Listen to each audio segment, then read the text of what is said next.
Hi guys. I wanted to do a quick video on the new game, They Are Billions, just to give you an idea as to how bases can be developed. Um, this is our fourth attempt at building a colony, and I have to say it's a really cool game. So basically you start with your command center and a few units. So in this particular map we started here, and the first thing we did was build some dwellings. They're called tents, that increase your population and work size, and then from there fisherman cottage to start creating some food, sawmill, and then you start building out hunter's lodge, more fish, and then you use your Teslas. And this is the really important part. The Teslas are what are used to create territory, and you build out accordingly. So I'm gonna hit play. So this is where we've got to after 82 days. This is on a 150-day objective to survive. So you can see what we've got. What we've done is ensure that all areas into the base are fully secured. So if we take the west side, so this is the west edge of our colony, you can see that we've got a double wall, stone wall. We've got wooden towers that are well stocked with soldiers. We have several of these great ballistas, but right at the front, and this is really important, the executor. This is the best defensive weapon. And then we've also got a Thanatos and a Lucifer. So the Lucifer sprays fire, and the Thanatos fires missiles. So really, a swarm coming in from this direction is, no matter how big, it's going to be very hard to get through this defensive wall. However, on the western side of the colony, we're still developing defences. So although we do have a Thanatos, we do have a Lucifer, we don't have the executor. So we're still very much relying on the ballistas and the towers. There's a slight weakness in our defense here. But ultimately what you want to do is you want to build like blocks. Okay, so if they were to penetrate, say a swarm came from the west and was able to penetrate here, they're blocked in here. Okay, so then your defensive line moves to here. Okay, so you push all your resource to defend this line.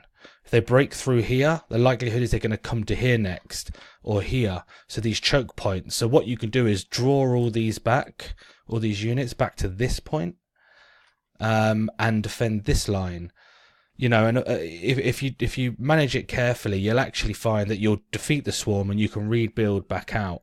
If you don't drop the lines and manage it properly, you're going to get overwhelmed very quickly. Because every worker that the swarm passes will also turn into a zombie. You know, so just in this section alone, there could be 30 or 40 workers, and they're all going to turn into zombies. On larger sections like this, you might have 100 workers, so you're going to get overwhelmed. So we've very recently just expanded out from this western edge to this line here.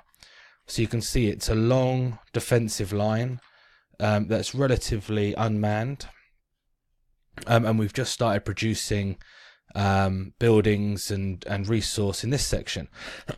So what's really important is when you build out from your territory is to send out scouts first to see what's available. So if you can imagine, this was our defensive wall, all of this area was in darkness, so we send out a scout to see what's here. There's grassland, there's lots of mining capability, quarry capability with these quarries, gold and stone and iron. there's sea for fish, and then there's a lot of extra space to build dwellings, tents, and houses. These are the top level houses, stone houses, and you start with tents. So the first, these give you 4 additional workers, and then you upgrade to the wooden ones. They give you 8 additional workers, and then you upgrade to stone, which give you 16 additional workers. Or colonists, because you can actually turn them into soldiers as well. So now that this is our most western defensive line, we need to look to upgrade it, or make it stronger. So what we're going to do is we're going to put a few more of these great ballistas in at each section,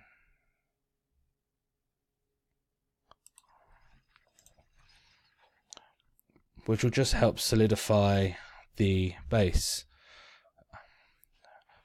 So we're about to be attacked now, so they're actually going to come in from the east. So I've got a little bit of reserve here. So what we've got is a Thanatos, a sniper, and a soldier. So in a minute on the map, we're going to see where they're going to come from. It will show you.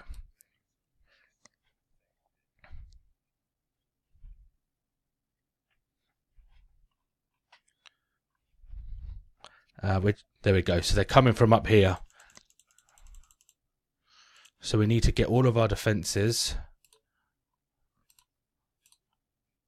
up to this defensive line here, because this is where they're coming from. So pull all your resource here, otherwise they're going to get through really, really quickly. In fact, they probably are going to get through.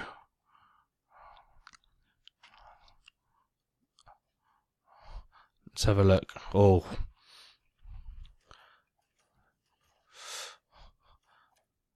okay, so actually they got through that first line. So you can see that this line here is really, really weak. Although we were able to pull our defences forward, that this actually shows that it's really vulnerable. So after you've been attacked by a swarm, you want to click the repair all, and it will repair everything that's damaged, and obviously fill in your wall and anything that's been damaged. Okay. So we can pull our defences back now and put in our defensive lines back in.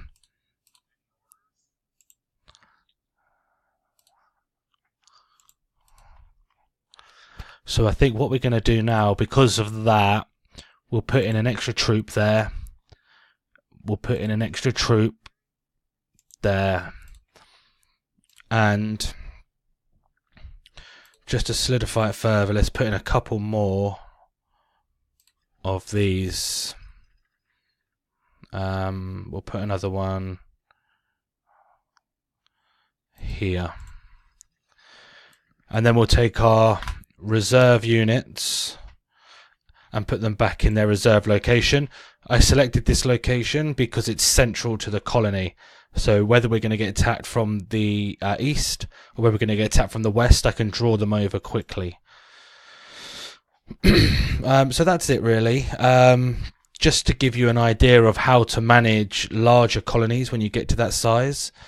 It does require a lot of attention. So far, it's an absolutely incredible game and I'm really, really enjoying it.